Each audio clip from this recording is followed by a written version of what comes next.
When I first started cardiac rehab, I was very nervous because I wasn't sure what I was going to be doing, and I thought that it was going to be a lot of exercise and I wasn't going to be able to do it. But one thing about cardiac rehab that I know that it helped me with my rehabilitation because it got my heartbeat stronger, it got my tolerance level stronger, and I was supervised by nurses and an exercise physiologist who were constantly monitoring my heart rate, my blood pressure, and if there was any type of incidents, then I would sit down, get my blood pressure checked. My cardiologist was down the hall, so I knew if I needed to see him, he was going to be right there.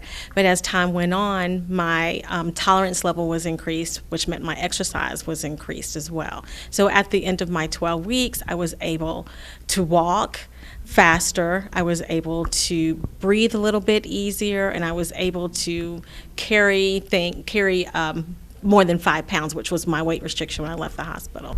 I would just tell them to keep with it, not to be nervous. I know that's probably going to be hard because you know what your body has just gone through, but I would just tell them just to keep up with it, making sure that they're going as planned. If there's any issues or any problems, to let the nurse or the exercise physiologist know what's going on, because they're not going to let you do more than what you can handle, because they're going to be watching. They've got you on a monitor, so they even know when an event is happening before you even know. I was able to go back to work and not be as tired, knowing that I would have to get up from my desk to walk around so I could keep my heart rate at the rate that they wanted to.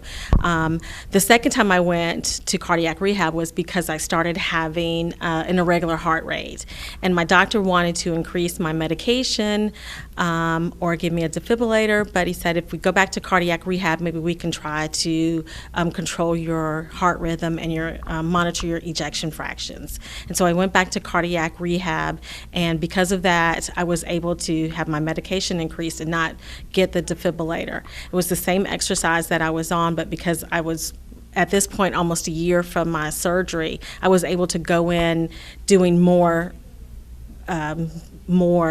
work than if you'd been initially when I went in. The reasons would be for your rehabilitation, so that you can know what you're physically able to do. Then you know that you can really go on living.